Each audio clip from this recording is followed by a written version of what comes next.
Hello, and first off, just feel like I should apologize to our four fans who absolutely roasted me for putting the Bucks at 14-2. Feel like I should do a little bit of explaining before we start the AFC division breakdowns. I did have them at 13-3, but when I was counting up W's, I kind of fucked up and I gave them an extra win, so that's on me. But I still do have them at 13-3, even though 14-2 sounds way worse to me. I don't know why. It's still a lot of wins. So I just want to put that out there. And thank you guys for all the feedback on that. Appreciate that. I got roasted. All right. Anyway, so today we're going to be going towards the AFC and breaking down the AFC North. Last year, the Ravens took it with ease, I may say. So there's a lot of kind of changes, I would say. The Ravens are kind of still the cream of the crop. Big Ben is back with Pittsburgh this year, so that'll be interesting. And, of course, you got the number one pick, Joe Burrow, down in Cincinnati. We'll see what he can do. But we'll go ahead and start with the Baltimore Ravens just because I feel like, man, their strength of schedule, I think, is the easiest in the NFL this year. They really got a lob with that. So the AFC North, real quick, is they're playing the NFC East and the AFC South. So they kind of got I don't want to say easy, but they got a good deal for sure with that. So the Ravens, Gibby, why don't you start us off? Their over-under this year is 11.5.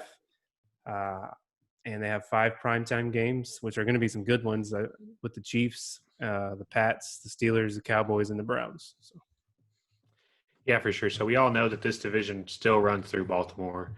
And, the way this team is built, it's built to help Lamar. It's built to set up. And they did that. This defense, is no joke. And then somehow they get better. They realize that Jacksonville is giving away players. So they're like, oh, I'll take one. Can I have Calais Campbell? They're like, oh, yeah, you can have him for a bag of peanuts. So they got him. They got, Derek Wolfe in free agency. Really solidified that D-line, which wasn't even awful last year. So, and then, they get Fluker from the Seahawks to try to replace Yonda. You're never going to replace Yonda, but you got to try. This team's really good, but they do have some flaws. If they're able to kind of slow down that running game at all. They were 27th in the league last year in passing. I understand whenever you dominate the way they did on the ground, maybe you don't have to throw the ball as much. But if you're a Ravens fan, I don't think you give a damn about the regular season. You want results in the playoffs. Last 3 playoff games they've lost. And, it's just been kind of bad. This league, I think this year is really close. If they stay healthy, they win this division, no questions asked. But I have them 11-5. So if I'm betting on the Ravens, which I'm not, I'm taking the under just because it's so hard to win 12 games, even with the schedule, even after, this division is going to be better, and as we're going to get into in the show. But I think it's a really good team, and playoffs determine on if they can figure out this passing game. So.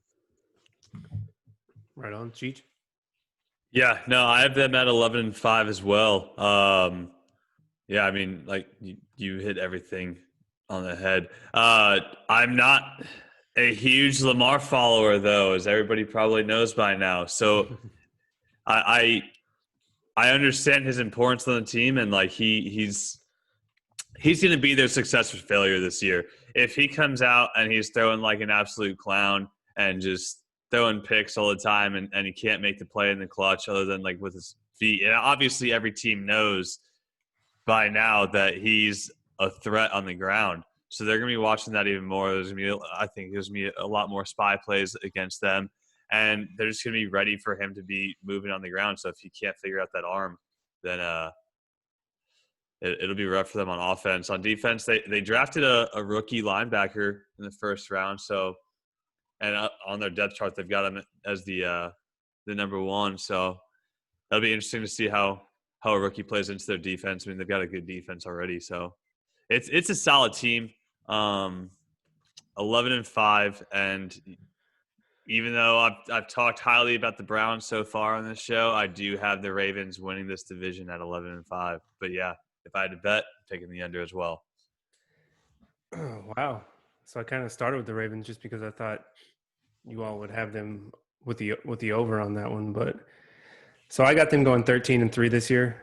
I think the schedule, they really got a lot of favors towards them because, I mean, you look at their schedule. They get the NFC East, so they got to play Washington.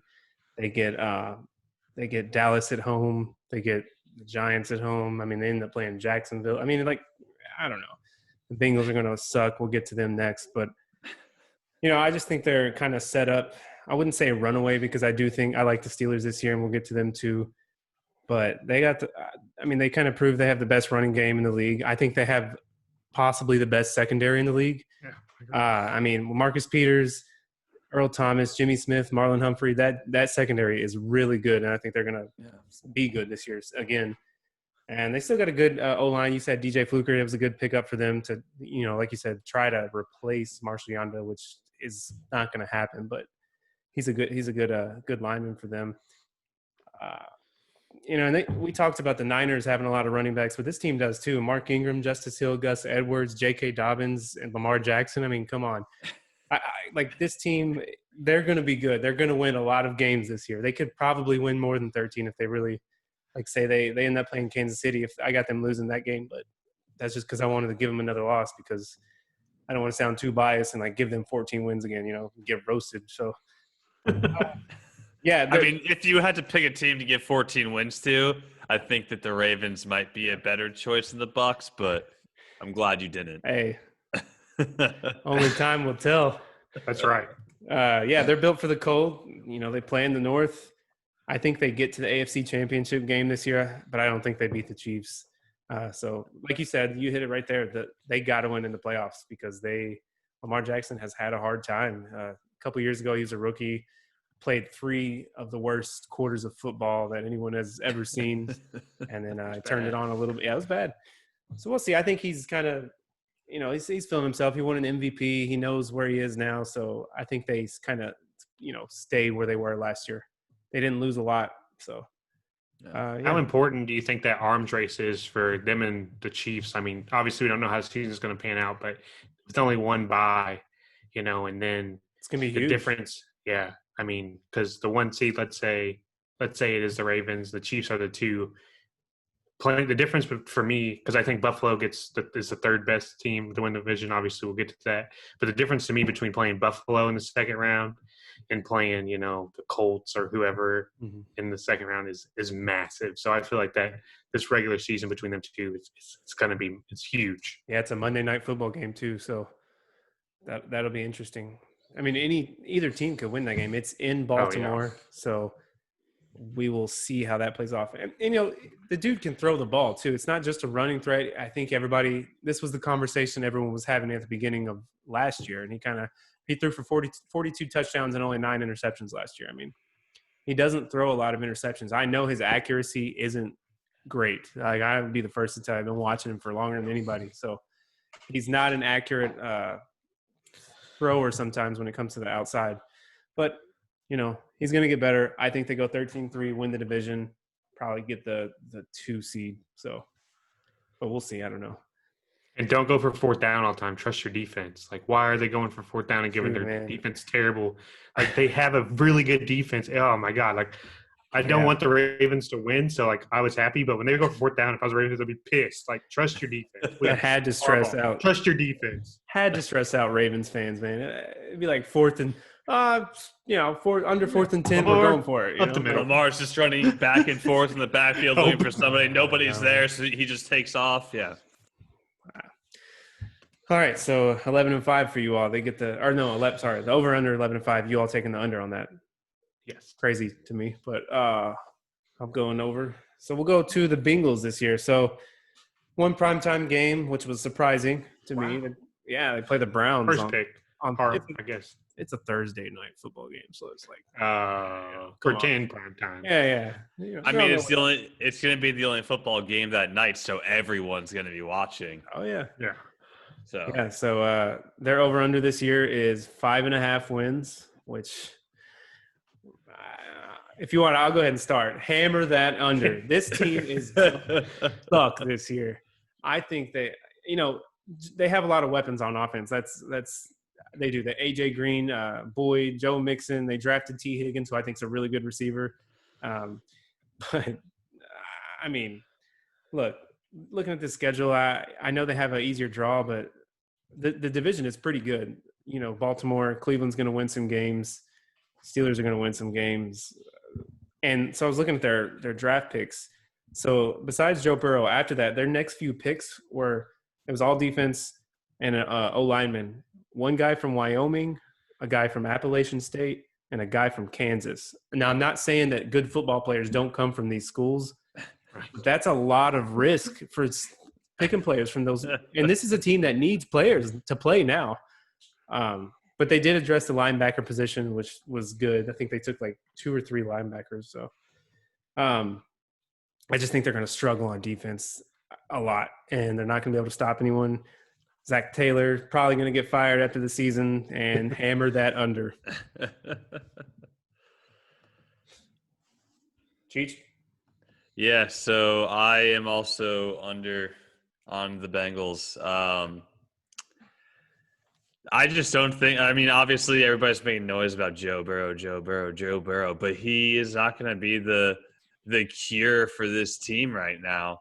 And, like, they just have years of rebuilding to go. I've got the Bengals going 4-12, which actually, like, as I was, like, making this, I felt bad that I said the Panthers were going to be 3-13 because I think that the Panthers are a better team than the Bengals. But I just think the Bengals kind of have just a better – or a luckier draw with the schedule. I mean, like, they play the Dolphins this year. So – Oh, I didn't give my record. 2-14, by the way. Oh, 2-14. Wow. Yeah. You are hammering that under. I'm I'm sliding under. You're sliding. Yeah. But yeah, I mean, everybody knows the Bengals team is not good. Everybody knows the Bengals team is not built to win right now. And I just feel bad for Cincinnati fans that they have to endure this. But a couple of years being one of the worst teams in the NFL, you can really build a good team. So maybe in 5 years we'll be talking about how the Bengals are going to be 13-3. Doubt it. Yeah, they suck. They're really bad. I mean, I really I try with these teams like this, like these guys, and Panthers have some good things, some exciting things. If you're a fantasy football guy, you're going to be watching the Panthers, but they're just. I like the T. Higgins move though. Like they already have wide receivers, but hey, know that them guys probably aren't going to be there. You're probably not going to keep John Ross. Tyler Boyd, if he doesn't stay healthy, you got to get rid of him. I don't care how good he is. If he can't play on the field, then you got to move on. But this D line, if you look at it, they got Geno Atkins, Carlos Dunlap, DJ Reader. Like that's a good line, but they're old. Like that's not your identity. So hopefully they get rid of them. Try to get some draft picks, and I mean they're not tanking for Trevor, but maybe they tank for that offensive tackle out of Oregon. That dude's gonna be a monster. Sewell to try to. Next year. There's nothing to look forward to this year. They don't even have an indoor practice facility, as our CEO Logson has told us. If you don't even how are you $1 billion company? You don't even have a practice facility if there's lightning outside. So they don't care about winning. They don't care, and they're not going to win. 3-13. Just because the league is so close. They're not good. I was looking at their D line and I thought it was good, and then I looked at their opponent rushing yards last season, and they were 32nd. They gave up 148.9 rushing yards per game. So you look at their D line, they've got good dudes. Yeah, but they just don't know how to play football. They said they're old. They eat up tackles, but I mean that's about it. And it's not like Cincinnati's LA or a place like that where the weather's good. You need an indoor facility. What are we doing? It's fucking cold up there. Yeah, it's cold. It snows. It storms. Yeah. I mean, just how long they held on to Marvin Lewis should be enough. They had some good teams. They really did. Them stretches, and then they gave away the red rifle. I don't know. It's tough. I'm sorry, Bengals fans. I know my cousin's I do apologize. Fan, so I mean, they just. I'm not sure I've ever met one. I only know two, and those throughout my life. So yeah. I don't think I've met one. I'm sure there's none that listen to this. So no. Whatever. We're safe. Okay, so we're all going with the under on that for sure. But okay. So we're gonna go to Pittsburgh now. The Steelers last year, they went through a couple quarterbacks after Big Ben had the old Tommy John injury. I know I've kind of voiced my opinions on Steelers. I think they're going to be good. But Cheech, if you want to lead us off, they're 9.5 wins is their over/under. They have 4 primetime games this year: Giants, Bengals, Ravens, and wait, the Bengals can't be right. Whatever. 4 primetime games this year. They play the Bills too.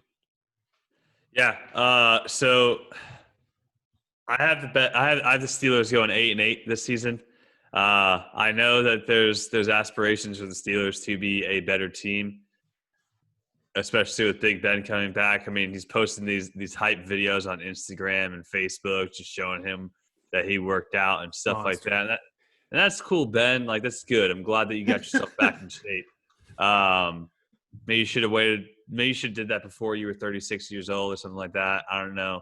But I don't think that the Steelers team is going to be a playoff team. And most of that is just because of, like, the fact that they're in a tough division, which when we get to the Browns, people will know.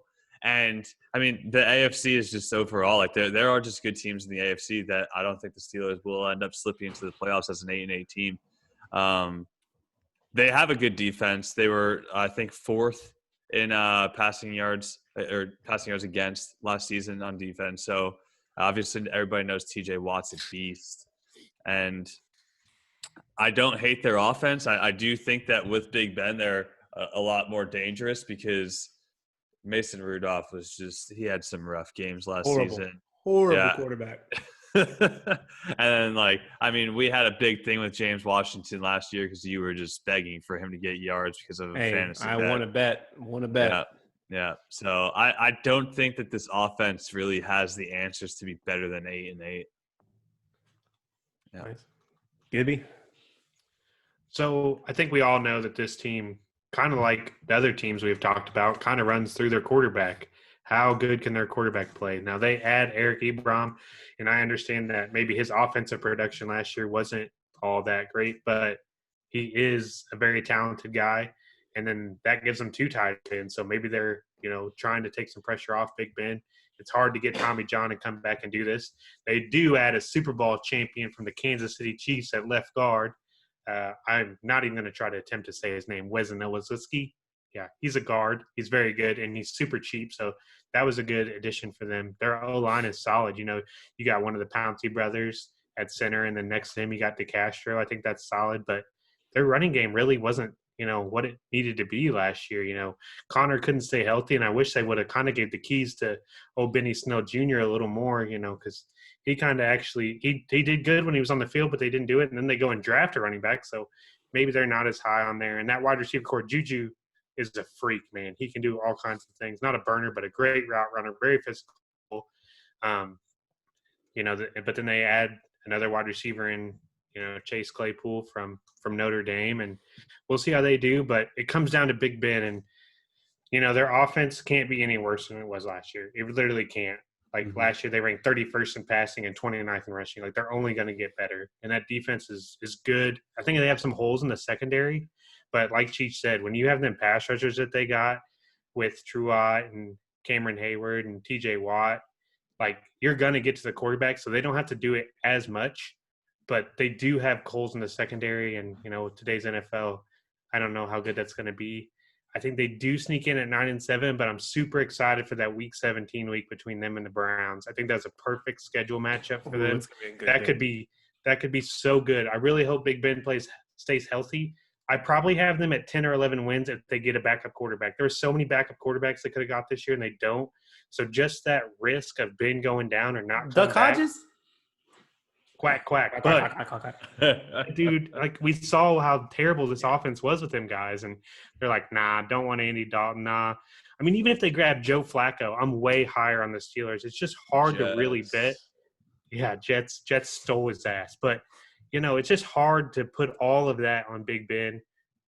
If he stays healthy, this team could be, Super Bowl run team. I really do think that. But it's just hard. You never know with Tommy John and everything. So this is going to be a fun team. I think this is the most interesting team to watch because they could be 6-10 or 11-5 this year. But I'm going to go 9-7. I'm not putting any money on them because I have no idea what's going to happen. Yeah, they're definitely – gonna say wild card because you know what you kind of get on defense. So here, I have them going 11-5. I think they sneak in and get the first, not sneak in, they get the wild card spot.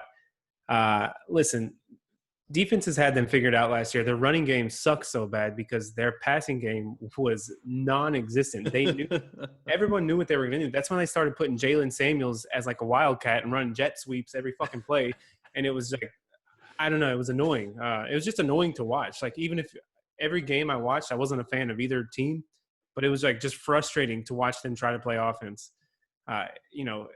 It was terrible. James Conner was hurt off and on. He apparently, you see him post that picture. His back is like. Was that had to be photoshopped, right? Dude, it had to be because that didn't.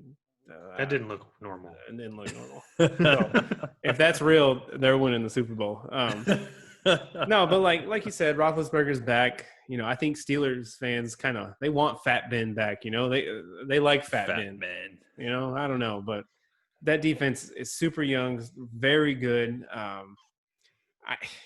Like Devin Bush, Minkah Fitzpatrick, Terrell Edmonds, really good player no one's talking about.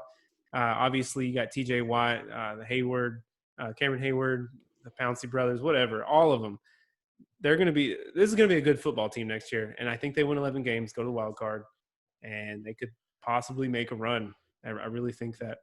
So, right now I thought it was interesting. They have 38 players under contract, and that's it. And they only have 26. They have $26 million in cap space, which is good. Like if everyone was signed, but they have only 38 players actually under contract right now. I just thought that was kind of wild because when I saw their cap space, I was like, damn, they can go out and get somebody else, But then I read a little more. But yeah, like you said, Eric Ebron I think was a good addition. I didn't like their tight ends last year. Was it McDougal or McDonald? I don't know his name. Vance, yeah. And then the other guy, Jesse James or something. Yeah. So I think he's going to be – Eric Ebron didn't want to be in Indianapolis. He took himself out of a game last year by himself and just didn't want to play. So they're going to be a good team. I think that offense gets a lot better this year. They're not going to be a top offense, maybe, but 11-5. They're going to be a good football team.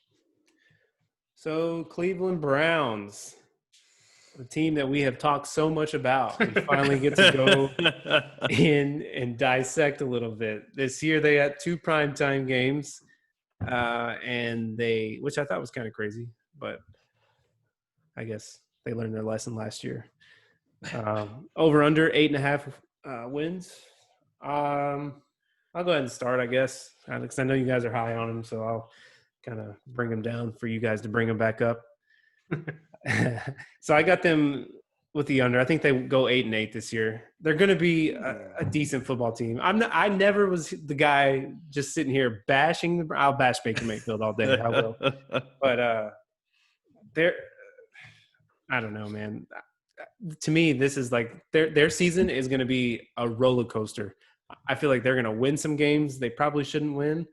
I think they're going to actually beat Baltimore one game, and they're going to lose against the Jets. Like this, that's just like an example of what's going to happen this year. Their season's going to be up and down.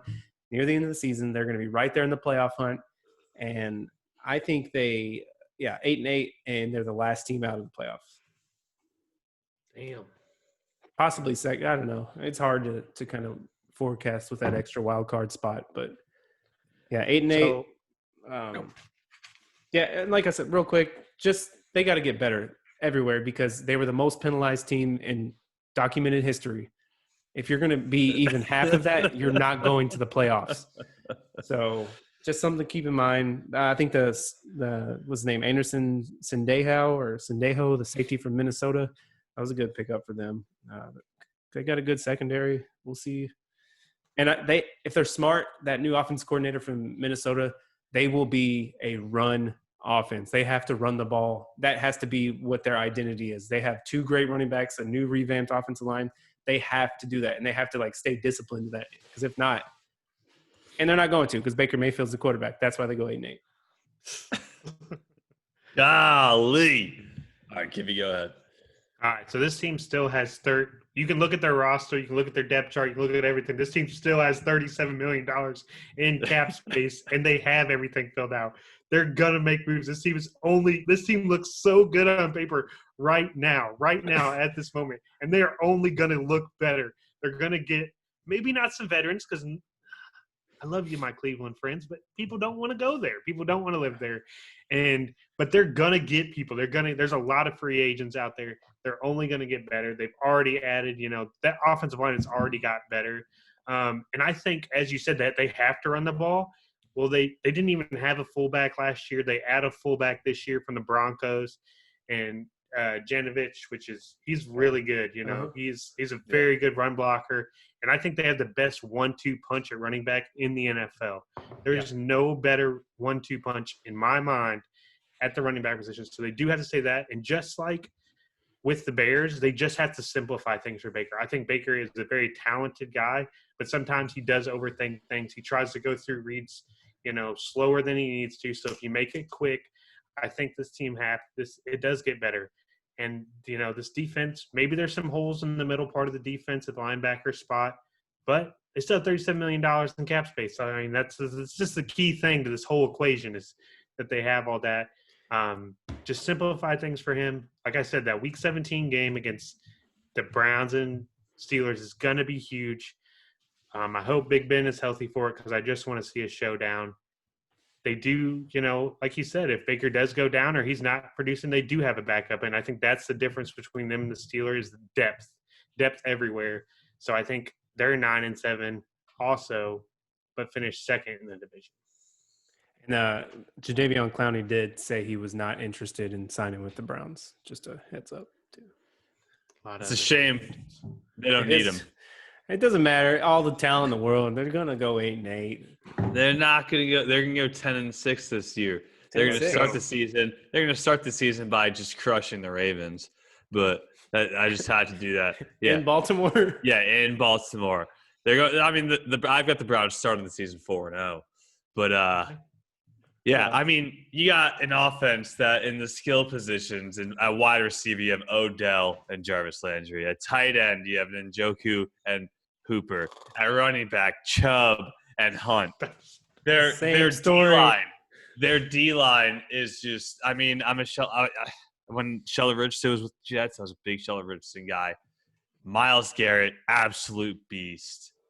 Yeah, their linebackers, they got some holes there. I mean, their starting linebackers have all been drafted in either 2019 or 2020 on the depth chart. And then, I mean, their DBs are just – I think they improved with drafting Delpit. Greedy Williams is a monster.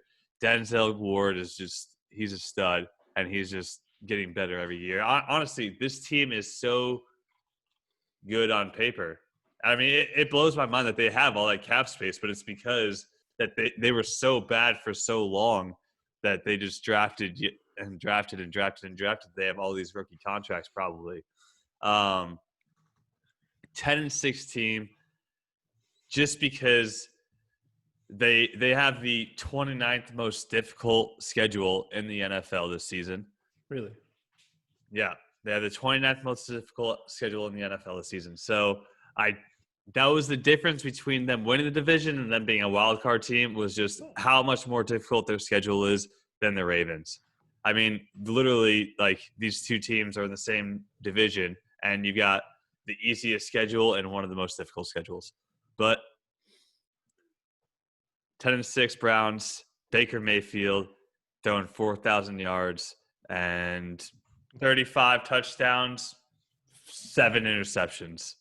Nice. It's a good year. Do you think their run game is just going to be monstrous. You think he's going to play all 16 games and throw 7 interceptions? I bet he's going to have 7 interceptions by week 7. I mean, he's got 4 major targets, not even talking about dumping it off to running backs. Like Kareem Hunt is such a monster too. He is. And if they're smart, man, they just run like a tight end heavy, put Jarvis, put Odell out there. And they even got good slot receivers too. Taywan Taylor's good. I mean, Rashard Higgins isn't a bad receiver. Yeah. But don't you think that they are trying to run? I mean, Austin Hooper's not great. They're not. He's not a great run blocker, but he is another tight end where you can come out in the formations. And then to go. I mean, and they paid a heavy price for Hooper. I mean, I can't tell you his contract off the rip, but I mean, they gave that dude a lot of cash, man. Do you think he's And like then, their number one tight end over Njoku? He has to be, right? Yeah. Yeah. He's more proven. Yeah. He was a stud I last love year. Njoku. I like watching him play, but yeah, for sure. They do, like, if you look at this team on paper, it's like how were they not in the playoffs last year, first of all, but this year they did get better. That O-line is the key to everything. Yep. And those running backs, especially another year with Kareem Hunt in this system, he's not suspended. He can focus, hopefully. Yeah, he's going to be a good third down running back, but he could play he played all 3 downs in Kansas City, right? Oh yeah, for sure. Yeah. He was the guy. Yeah. So, and Nick Chubb is he is a dog too. He's very underrated. Yeah. So, yeah, if they just got to run the ball this year, it'll take a lot of pressure off Baker Mayfield. Mm-hmm. Last year he was just slinging that thing. I just thought Freddie Kitchens. I mean, that was a train wreck. It didn't work out. He was not the guy. Yeah, he wasn't. And that was Baker wanted him, so like the organization kind of wanted, like, role, and you kind of got to. I know, like, that's kind of like the NFL move is get your quarterback someone who's comfortable, but if you build everything around, look at the rest of this division. Bengals, like, they suck, whatever, but every other team has built around the quarterback. Like, they got the Big Ben, of course, is expensive, but he's old. They've built, like, the defense and everything. The Ravens, they built everything around the quarterback. So I think they're starting to do that with Baker. Man, I'm excited. I mean, I'm excited too. I can't wait for them to let you guys down. They're not. Haterade, man. Take a sip of that haterade. Well, I mean, I have them going 8-8. That they're going to. Yeah, I was surprised. You think I was going to put them at 3 wins? 6-10. I thought you'd say 6-10. Yeah. 6-10, 7-9. That's what I was expecting from you. So I'll take 500. Yeah, that's nice. Yeah. I think they got lucky with the NFC East. I did look at the chart wrong. They have actually the 4th easiest, not the. Yeah, I was like. Yeah. I looked at the chart wrong. I was used to seeing every other one that I saw was easiest to toughest, and then this one was toughest to easiest. Right. So my apologies, Nosebleed fans. I was wrong. Hey, but if you're still listening, shout out to you if you're still listening. Yes. Hey, we appreciate that. All right, that pretty much wraps up our AFC North. We'll be coming at you tomorrow, I believe, and we'll release those episodes throughout the week with the AFC East we're going to be doing. So get ready for Cheech's Jets. God bless them. But yeah, that's going to wrap it up. You all have a good time. Subscribe to our channel if you please, and y'all take it easy.